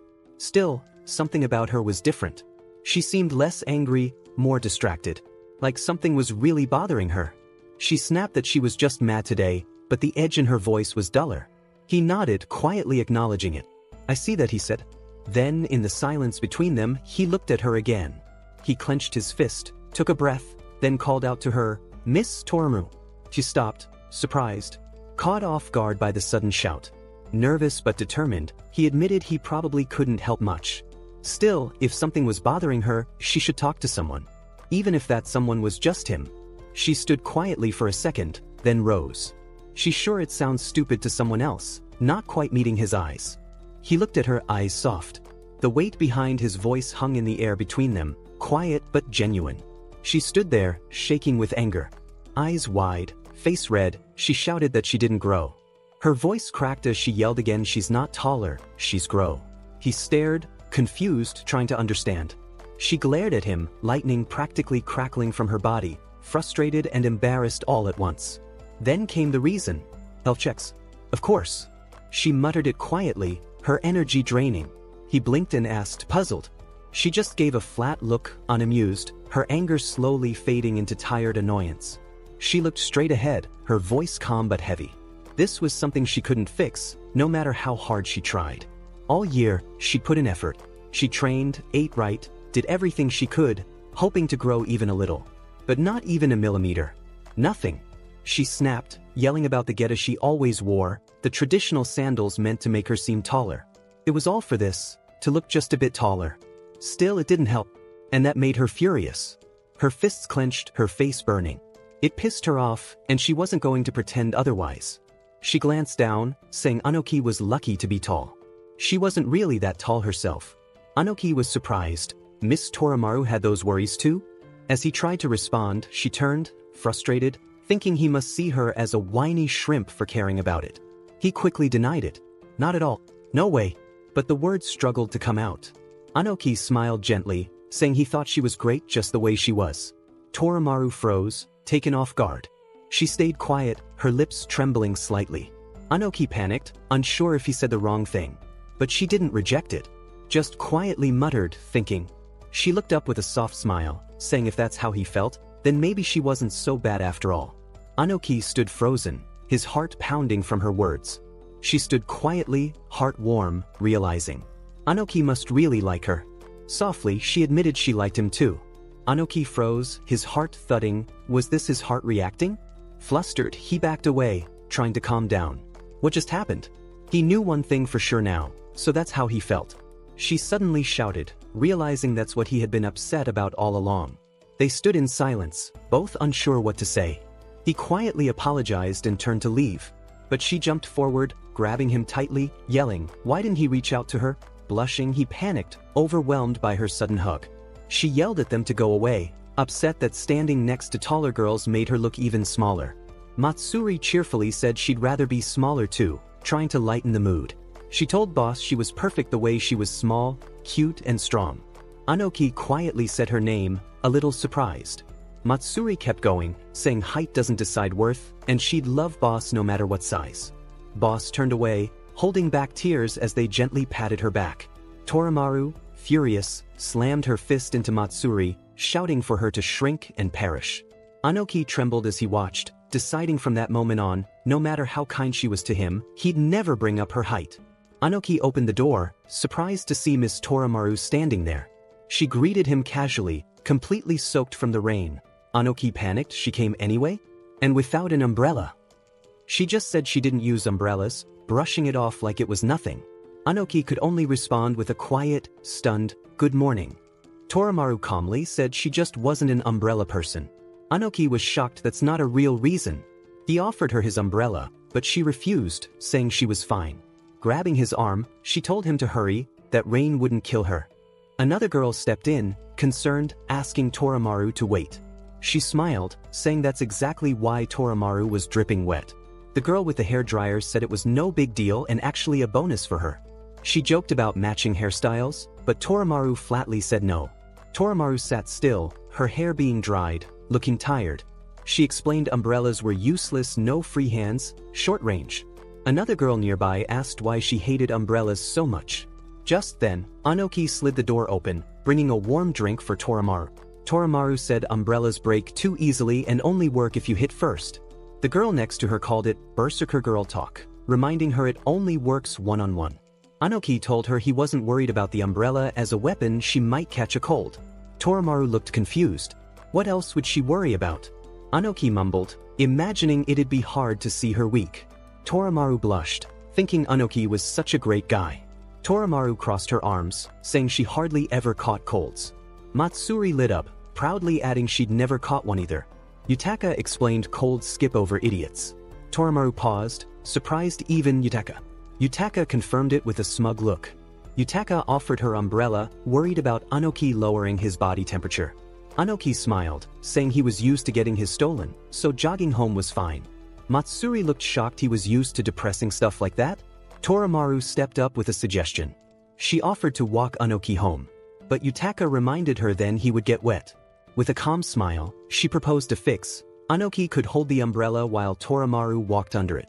They walked quietly under the umbrella, both looking a little stiff. Torimaru said it was nice her hands stayed free and she didn't get wet. Anoki agreed, smiling, saying it worked well. Then he realized people might think they're a couple. Torimaru's face turned red. She shouted, flustered they looked like a couple. Torimaru blushed, wondering if Yutaka planned this on purpose. Yutaka casually praised her, saying she deserved credit. She nervously turned him down. Feeling awkward, she struggled to make conversation. Anoki, worried, asked if her shoulders were okay.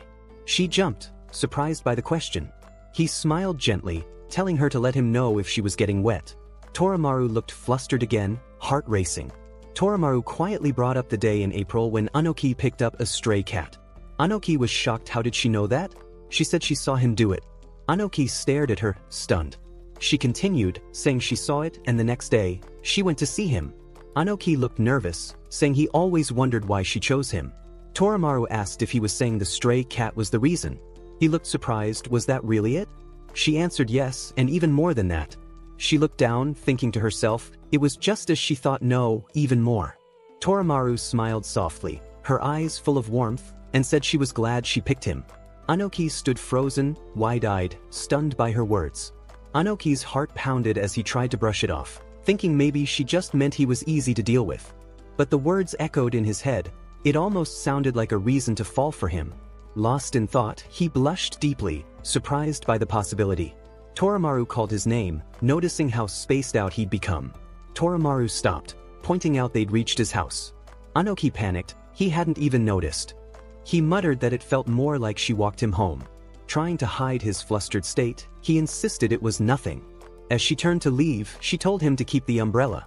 Anoki, still freaking out, awkwardly said yes and watched her go.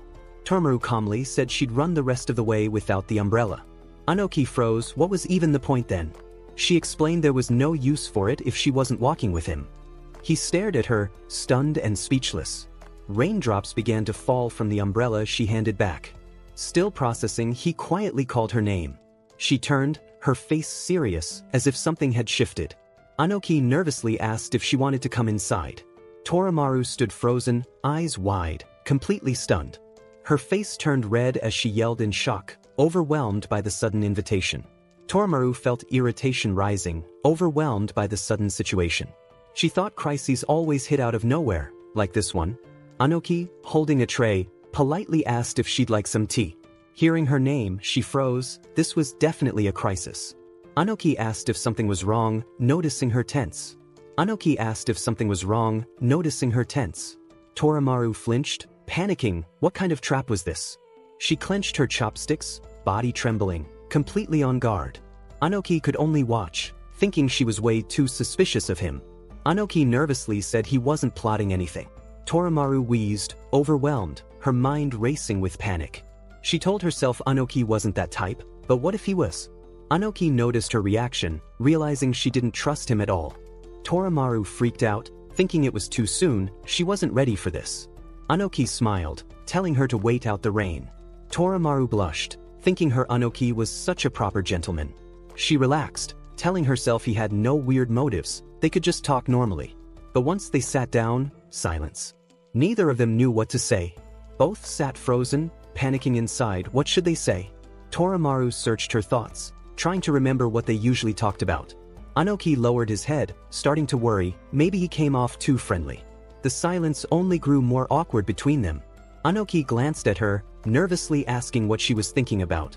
Torimaru looked away, cheeks faintly red, resting her face on her hand in silence. She didn't answer, just quietly tapped the table with her finger. A cat suddenly leapt onto the table, startling both of them with a loud crash.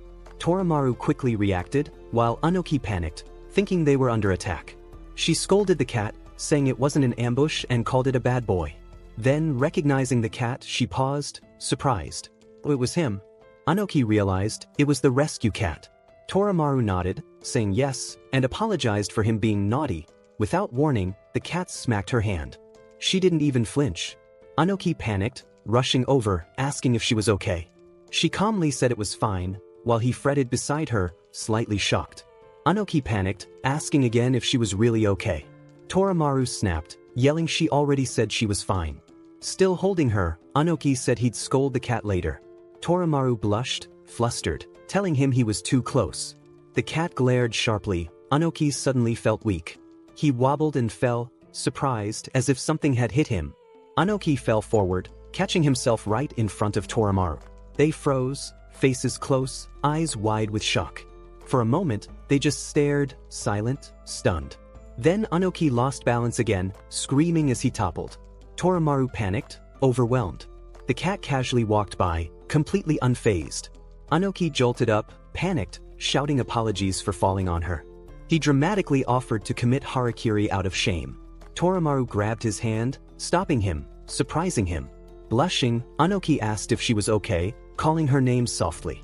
Torimaru, still holding on, stared at him with watery eyes. She began to speak nervously, asking if he wanted something. Torimaru shouted with a red face, saying she was ready.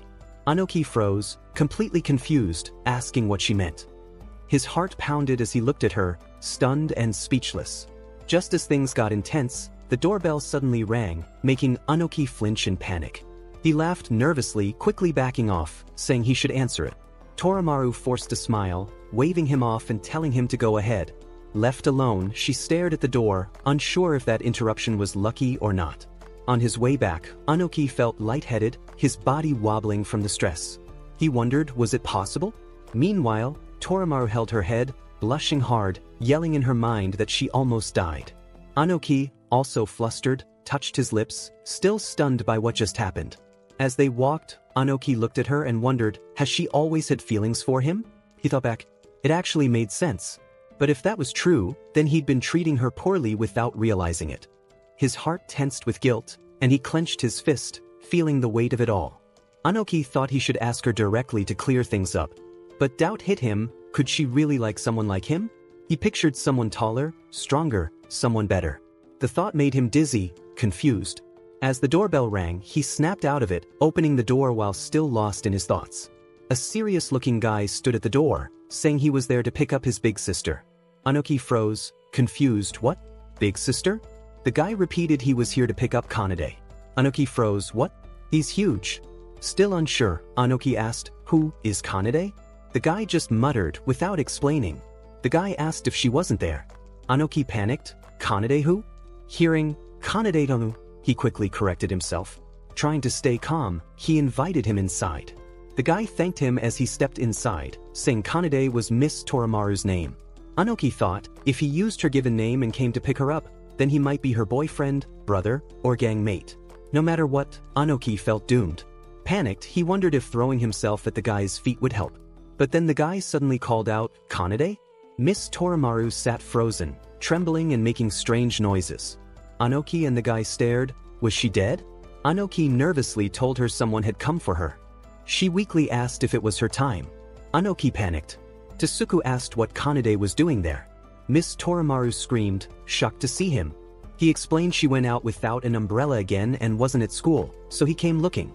He heard her screaming from the house and figured she was inside. She blushed, embarrassed that he came all that way. Anoki, confused, asked who the guy was. She yelled at both of them, telling them to shut up and go home. Miss Torimaru calmly said he was her little brother. Tasuku confirmed it without much expression. Anoki was shocked. Little brother?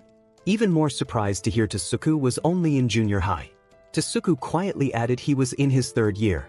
Tasuku introduced himself and thanked Anoki for being nice to his sister. Anoki grew nervous. If he's her little brother, maybe he's scary too.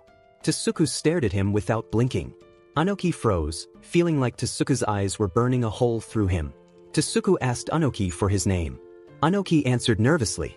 Tasuku paused, then asked if he was Kanade's boyfriend. Anoki coughed in shock, completely caught off guard. Anoki stammered, choking on his words, unsure how to answer. He thought to himself, that's what he wanted to know too. Kanade blinked, quietly watching him. Anoki wondered what was the truth. She looked down and wondering. Kanade stared blankly, asking what he was even talking about. Tasuku sighed, realizing his mistake, and apologized. Kanade told him to have a lick of sense. Anoki froze, startled. She turned away, and he could barely get a word out. Anoki laughed nervously, relieved he didn't ask something weird that might creep her out. He figured she thought his words meant he wanted to fight. Still, he felt strangely disappointed and a little embarrassed.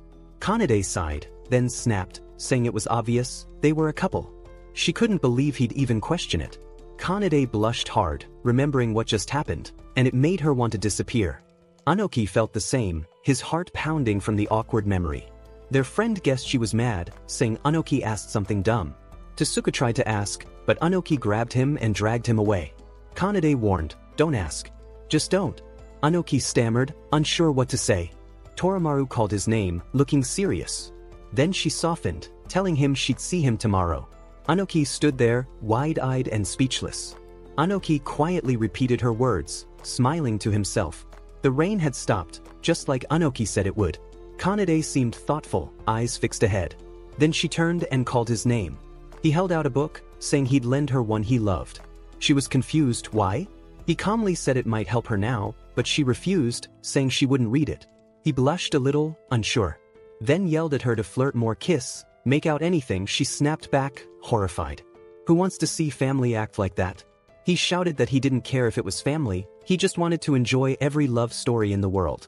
She thought his brain was full of daydreams and flowers.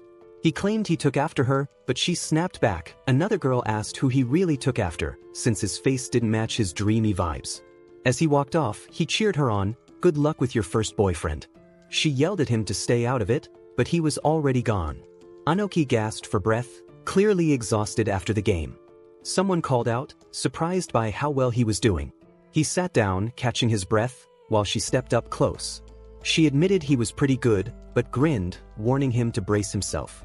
She held the ball with a wild grin, saying she was playing seriously this time. Anoki, crouched and worn out, cried out. He was totally dead from trying to keep up. Earlier that day, Torimaru had called out to Anoki at lunch, catching his attention. Seeing her in a tracksuit, he asked if she had gym next. She confirmed it was for 5th period, and he thought she looked cute in gym clothes. She stared silently, and Anoki started feeling awkward under her gaze. Anoki asked if she went to gym class. Torimaru bluntly said she skipped it, showing no guilt. He tried to play it cool, saying he worked out often anyway. Their teacher announced Class C would join Class A for dodgeball since their class had self-study. As students lined up, Anoki looked ready, while Torimaru stayed silent, eyeing Class C. Torimaru suddenly showed up in gym class, surprising Anoki. She stood confidently, saying it should be obvious why she came. Others whispered, impressed by her presence. When Anoki asked why she changed her mind, she looked straight at him, because she wanted to be there with him. Before gym, she promised not to let anyone else touch him, even in dodgeball. Anoki panicked, sure she was going to kill him. Back in the present, he watched as Torimaru grinned, full of energy. He figured this would happen, but still wasn't ready. She threw with wild strength. Anoki ran for his life, thinking this game might end in serious injury. She smiled brightly, saying gym was fun with just the two of them. Anoki stood alone, laughing awkwardly, feeling unsure. She praised him for lasting till the end. Good job. He looked down, pale, hating that all he could do was dodge. But she didn't care who was watching. If gym was always like this, she'd come every day. Miss Torimaru looked excited, clearly having fun.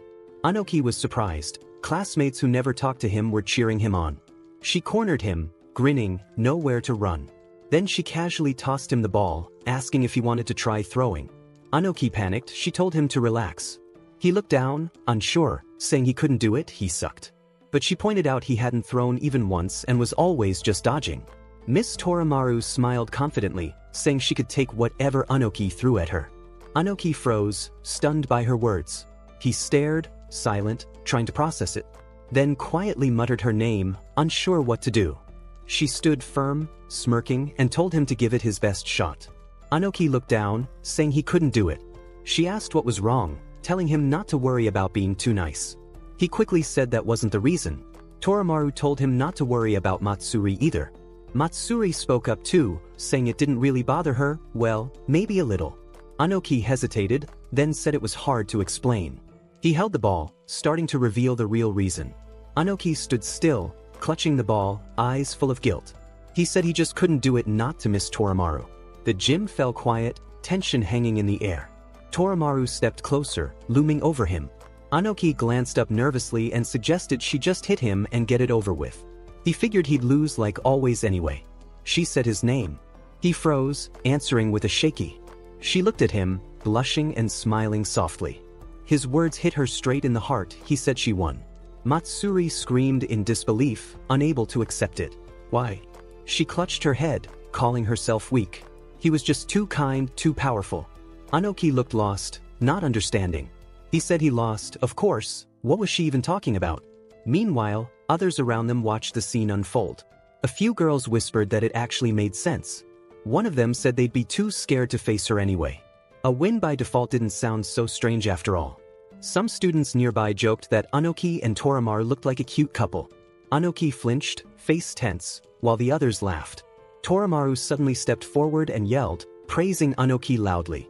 Anoki was shocked, unsure what was happening. One guy tried to joke about it, but didn't get the chance to finish. She knocked him out cold with a punch, shattering the mood and the ground. Everyone stood frozen as the gym floor cracked beneath them. Torimaru glared, furious, steam practically pouring out of her.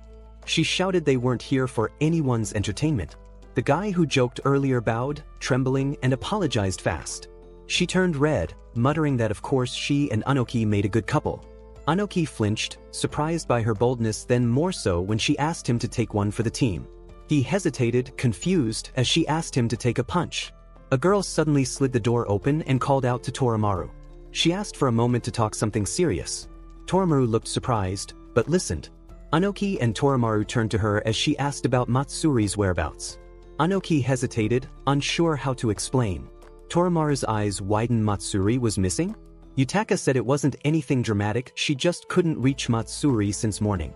Anoki asked if they were together earlier. She explained Matsuri was determined to walk with the boss instead of Anoki and left. Torimaru muttered how sincere Matsuri was, and how annoying. Anoki asked if they were always together in the mornings. Yutaka wasn't sure and looked troubled, still wondering where Matsuri could have gone. She finally admitted she hadn't seen her.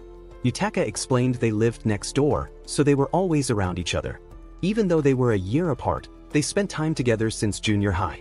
They used to get along fine, until Matsuri changed. Out of nowhere, Matsuri declared she wanted Yutaka as her partner in crime. Yutaka was confused, but Matsuri was full of energy and determination. Anoki was stunned, hearing how wild it all began. Yutaka sighed. That was how it all started. Miss Torimaru asked if Yutaka hated it and should just say so. Yutaka hesitated, trying to find the words, but admitted something. He quietly confessed, maybe he was going along because he liked it too. Torimaru paused, then asked if he also liked revealing clothes. Anoki panicked and shouted no, that was all Matsuri's idea. Yutaka smiled softly, thinking maybe Matsuri would be fine now. She had Anoki, after all, someone by her side. Anoki suddenly choked on his drink, caught off guard. Torimaru stayed calm, saying she had Anoki now. Embarrassed, Anoki said she was being too kind, no way he could replace Tatsumi. Yutaka looked away, quietly agreeing. Yutaka's phone rang, cutting into the conversation. He picked up, surprised to hear Matsuri. She casually asked where he was, sounding calm. Anoki and Torimaru looked confused. Yutaka wanted to ask her the same. Matsuri explained she got into a fight and was now lost. She smiled awkwardly and asked if he could bring band-aids. Matsuri shouted she wasn't stupid, clearly upset. Yutaka snapped back, yelling to send her location data. Their classmate watched in silence, thinking Matsuri wouldn't survive without Yutaka. Later, Yutaka arrived quickly, calling out for Matsuri. Matsuri looked relieved. "Oh, Yutaka, that was fast." She ran toward her, eyes sparkling, happy she came. Yutaka stormed in, calling her a stupid idiot. Matsuri, bruised and messy, just grinned and greeted her. Yutaka stared, speechless. Matsuri pouted, accusing her of judging right away. Yutaka smacked her head, frustrated. Matsuri sulked, calling her mean. Yutaka shouted, this wasn't about winning or feeling great. She asked what Matsuri had been thinking, fighting like that. Matsuri smiled, saying she was fine, just a bit hurt. Yutaka snapped, 1 against 5 wasn't brave, just reckless. Matsuri tried to joke, but Yutaka looked serious. She crouched beside a girl, surprised. Wasn't Matsuri supposed to meet the boss? Matsuri hesitated. She didn't have an answer. Matsuri sat up, saying she heard some girls talking badly about Yutaka. Yutaka looked shocked, unsure how to respond. Matsuri lowered her voice. She was on her way to meet the boss. But she overheard a clique saying awful things. Before she knew it, she jumped in and attacked them. Matsuri smiled nervously, asking if Yutaka could forgive her this time. Yutaka stayed quiet, staring at her. Then he sighed, saying she really was an idiot. She flinched, shocked. Was he still mad about it? Yutaka admitted she was an idiot, but his voice was soft. He asked her not to be so reckless next time. She looked away, saying she was fine, but then shouted she wasn't fine at all. Yutaka jumped, surprised by her sudden outburst. She beamed, saying she loved the boss, so tiny, cute, and strong. She added she always wanted to go to school with her. Then she turned to Yutaka, calling him her right hand, her partner in crime. So of course she'd defend him. Yutaka looked touched and quietly said thank you. She grinned, still ready to vent her anger on that other guy. She asked if she was okay. Matsuri smiled and said she was totally fine. Yutaka quietly asked what they were saying about him. Matsuri cheerfully said they called him a witch, a flasher, and a brainless sheep. But she proudly added that she beat them up, so they'd stop now. Yutaka looked down. Was that really what people thought of him?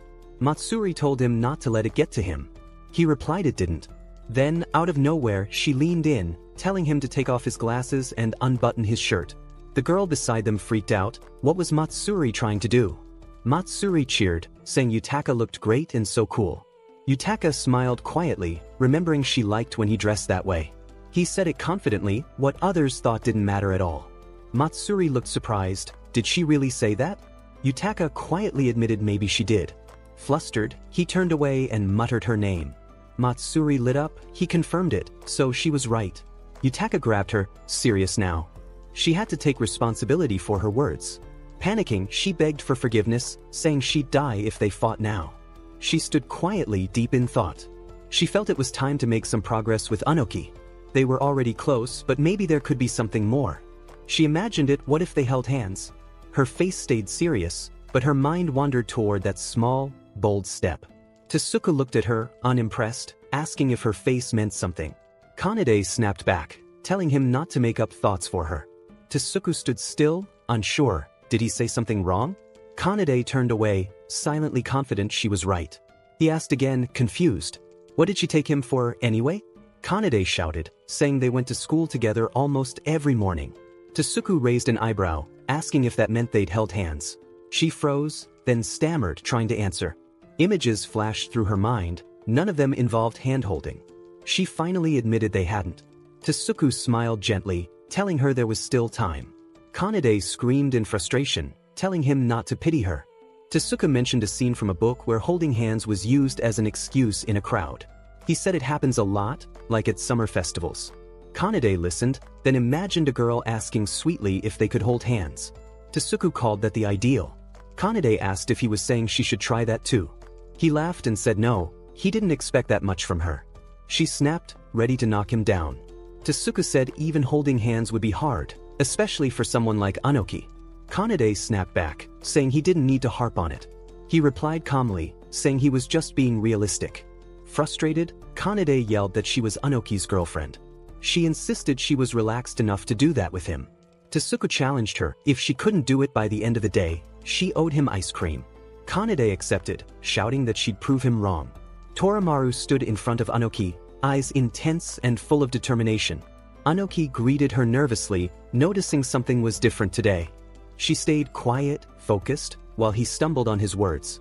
In his mind, he panicked. She looked serious enough to cut his fingers off. Torimaru, expression blank but tense, ordered him to put out his hands. Anoki held out his hands, confused but obedient.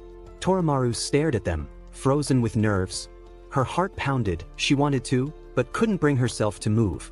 She panicked, then pushed herself, reminding that she's his girlfriend. Her hand slowly reached out, trembling with determination. Torimaru froze, then yanked Anoki by the shirt, falling back into her usual routine. Anoki flinched, clearly not expecting it. Dragging him along, she recalled Tasuku's advice about using a crowd as an excuse. She muttered a plan, maybe they just needed to be around more people. Anoki panicked as she pulled him down the street. Other students noticed and greeted her cheerfully, calling her boss. As they walked, other students stepped aside to let them through. Torimaru looked annoyed, this wasn't the kind of attention she wanted now. Anoki was confused, wondering what made her suddenly upset. Torimaru's eyes burned with determination. She swore not to give up. Moments later, she pushed forward again, filled with stubborn energy. Anoki smiled, still unsure what was going on. Torimaru sat quietly, looking defeated. Anoki watched, unsure what to say as gloom settled over her. She curled up, thinking it had been too early for her to try that. Feeling pathetic, she blamed herself for being inexperienced. She just wanted to show Anoki something, anything that mattered. Anoki offered to go buy something, unsure of what to do. Torimaru quickly said no, she didn't need anything. He asked again, maybe a drink? She looked down, flustered, and repeated no, it's okay. Then, suddenly, she asked him to hold out his hand.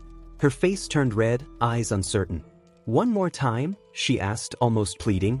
Anoki was surprised but slowly reached out. He confused but willing. She suddenly grabbed his hand tightly, surprising him. Anoki blinked, unsure, but didn't pull away. Torimaru's face turned red, she looked nervous but serious. Anoki called her name, confused by her silence. With her head low, she whispered, this was her limit for now. He tilted his head, puzzled, watching her turn away quietly. Torimaru looked straight at him, her cheeks flushed, voice trembling. She asked him to wait, she'd catch up someday. She promised, gripping her hand tightly with determination. Anoki was stunned by her words. But before he could say anything, Torimaru panicked and stood up quickly. Flustered, she shouted something about leaving and dashed off. Anoki watched her go, confused but smiling. He waved and said, see you tomorrow. Anoki looked at his pinky, still feeling the warmth of her touch. She could only hold that for now, but maybe someday, she'd take more. He clutched his hand, heart racing at the thought. He muttered she really focused on his hands today. At this rate, she seemed more like a yakuza than a troublemaker.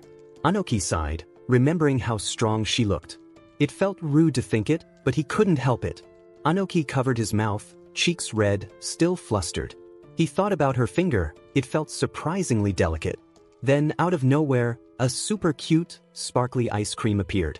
It was topped with hearts and decorations as if straight out of a romance manga. Kanade sat quietly, holding his sparkly ice cream, looking defeated. His friend told him linking pinkies was still a win. But Kanade refused, his pride wouldn't let him accept it. He muttered he lost to himself, clearly frustrated. His friend smiled, saying there's always next time. Kanade pouted, telling him to shut up and eat his ice cream. She looked around in a panic, calling out for Anoki. Thinking he might be with the animals, she glanced toward the yard. She spotted him by the fence and hurried over. Peeking through, she smiled with relief, there he was. Anoki gently held a small animal, surprising her. She smiled warmly, saying they were so gentle. Anoki laughed nervously, wishing Torimaru were a little more tame. Torimaru froze in shock, lightning crackling behind her. She couldn't believe what she just heard. Torimaru froze, shocked by what she just heard. She tried to calm down, thinking maybe Anoki didn't mean her. But Anoki kept talking, saying someone was always on a rampage. He added she was quick to turn violent. Toramaru looked down, crushed. Was that really how he saw her? She thought she had changed or tried to. But deep down she knew, it's me. Toramaru blushed, thinking Anoki dropping the miss sounded kind of nice. Then panicked, no, it's the way he talks to himself that bothers her. She wondered if he disapproves of her deep down. Maybe they're just too different from the start. She clenched her hands, ready to find out the truth. She stepped up, telling Anoki it's time to spill all his feelings. Toramaru smiled nervously, saying she'd apologize and fix what she could. She admitted she always says what's on her mind, but insisted she's not small. Anoki said she's small but strong, though always so rough with him. He wondered if they just don't get along. Maybe she only sees him as a lunchbox, someone who brings food. Toramaru was shocked, saying she never saw him like that. She loved his bentos and thanked him, saying they're delicious every day. Toramaru panted, frustrated, wondering if Anoki had anything nice to say about her. She looked down, quietly admitting it was true, there's nothing to like about her. She said she didn't hate herself, but she didn't see anything special either. Then she wondered, why would someone as nice as Anoki ever see anything in her? She held back tears, thinking she was hopelessly something. Her eyes dropped to the ground, silent for a moment. Then she wiped her face, trying to pull herself together. Well, that said, she began again, trying to move forward. Anoki smiled softly, saying he liked all those things too. Toramaru froze, eyes wide, surprised by his gentle words. She stood quietly, holding her chest, clearly touched. He chuckled a little, shy but sincere. Anoki flinched at a loud noise and looked around nervously. He rushed over, shocked to find Miss Toramaru collapsed on the ground. Smoke rose off her head as she sat dazed, eyes spinning. Panicked, he grabbed her shoulders, asking if she was okay. She barely looked up, weakly saying his name. Blushing deeply, Miss Toramaru tried to speak but struggled to find the words. Anoki looked at her, surprised and unsure, as she tensed up. She forced the words out, saying she could feel something, her voice trembling. Miss Toramaru overheated and froze, her face bright red as she stammered nonsense. Anoki panicked, calling her name in worry, unsure what to do. Later, back home, he let out a tired sigh and quietly said he was home. Anoki came home to find the cat wearing a sign that confessed to breaking a dish. He sighed, another mess. Toramaru must have been running wild again. Looking at the note, he muttered she was a troublemaker. The handwriting was definitely his mom's. Anoki held his cat, wondering how Miss Toramaru was doing after taking her to the nurse's office. He thought back, her name sounded like his cat's, so he didn't notice at first. But something felt off. Then it hit him, his cat had the same name, he'd been talking to himself, she was actually there the whole time. Anoki stood frozen, trembling and blushing, realizing how badly he'd misunderstood. He panicked, remembering her words, and couldn't believe how it all sounded. Miss Toramaru screamed in frustration, while the others tried to calm her down. One friend begged her not to die, and another asked what set her off this time. Anoki dropped to the ground, bowing deeply, apologizing over and over for yesterday. Toramaru looked down at him, confused, asking what he was doing on the floor. Still frozen in place, he nervously tried to bring up what happened the day before. Toramaru reacted casually, and asked if he meant the stuff he said. Anoki nervously said yes, still sweating. She looked puzzled, asking if there was even anything to apologize for. Then she smiled coolly, saying everything he mentioned was news to her. They clearly weren't on the same page at all. Anoki panicked inside, thinking she saw him as just a food dispenser. Toramaru glared, asking why he was making that face. He worried she must be mad from hearing him complain. She smirked, saying if he had something to say, just say it clearly like before. He started to explain nervously, it wasn't about her. Toramaru, surprised, listened as he said it was something else entirely. Anoki explained nervously, it was about his cat, not her. Toramaru looked confused, unsure where he was going with this. He told her his sister named the cat Toramaru, not him. He didn't mean anything bad, but it might have sounded harsh. So if she misunderstood and thought it was about her, he apologized. Toramaru looked down, realizing it was all just her misunderstanding. Anoki nodded awkwardly, saying that sounded about right. She muttered that it made sense, considering his personality. Then without much reaction, she pulled out her phone and answered a call. Toramaru calmly asked for a knife, any kind that could slit a belly. Anoki froze in fear, thinking he was dead for sure. He trembled, blaming himself for being misleading. Then Matsuri showed up cheerfully with a knife, saying sorry for the wait. Her friend panicked, shouting at her for actually bringing one. Matsuri proudly said she stole the knife from the home EC room. Toramaru praised her but asked what she'd do with something so dangerous. Anoki panicked, begging her not to take it. Then he gave up, shouting he was ready, cut him to pieces. Matsuri yelled back, asking what else the knife could be for besides cutting bean sprouts.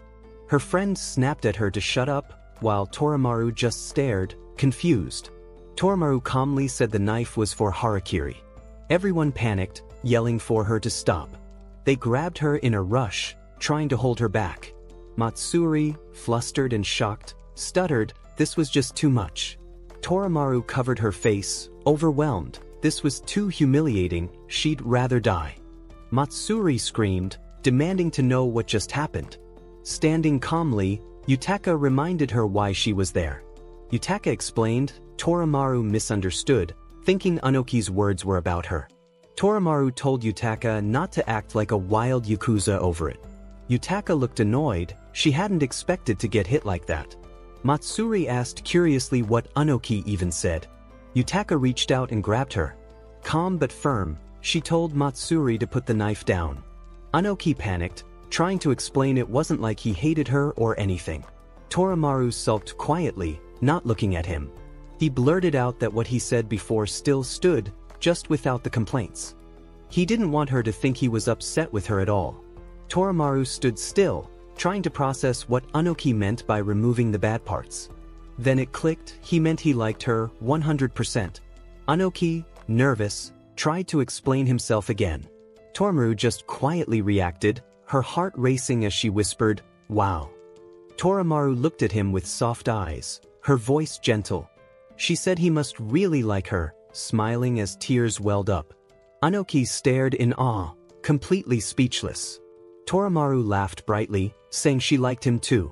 Anoki froze, replaying the word, like, in his head, he did say it. But now he wondered, did he actually like her? He glanced away, unsure, thinking maybe this was okay after all. Anoki sat confused, wondering what even counted as liking. Matsuri cheerfully shouted she loved the boss too, misunderstanding everything. Frustrated, Anoki snapped that he wasn't talking to her.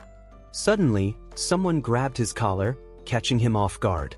Ashigome nervously grabbed Anoki, unsure if what he felt was fondness, respect, or something else. Anoki stood confused as Ashigome trembled, clearly emotional. With a serious glare, Ashigome warned him not to mess things up. Anoki, sweating, just nodded awkwardly and agreed. She sat silently with her eyes closed, hugging a broom, looking calm and serious. Anoki watched her quietly from a distance, unsure what to say. The rooftop was quiet, but something about her made him hesitate. Anoki found her sleeping and wondered if he should wake her up. He brought a bento since she didn't show up at lunch. Carefully, he reached out, calling her name, unsure what to do. Her eyes suddenly opened as he got close. As soon as he reached out, she sprang up, swinging her bat in a panic. Anoki froze, caught off guard by her sudden move. She glared sharply, confused and tense. Anoki stood still, unsure how to react. She opened her eyes slowly, saying not to startle her. It was just Anoki. Anoki apologized, wondering if she was always this alert. Was she expecting an assassin? He reminded her it was lunchtime. She sat up calmly, bat in hand, and said she barely got any sleep. Anoki blinked. Seriously? What had she been doing all night? She looked at him seriously, saying she'd been thinking about him. Anoki froze. What did she mean by that? She clarified, saying it was about him and her brother, Tsuku, and their future. Anoki panicked inside. Was she planning something scary? Trying to shift the mood, he offered her lunch and asked if she wanted it. Without hesitation, she gave a glowing yes. Anoki flinched at how fast she answered. She quietly ate beside him, but still looked drowsy. Anoki noticed and thought the warm weather didn't help either. As he relaxed, he said he understood why she'd feel sleepy. Right then, she leaned against him and dozed off without a word. Anoki softly called to her, noticing she'd fallen asleep on his shoulder. He glanced down and was shocked. Her lunch was completely gone.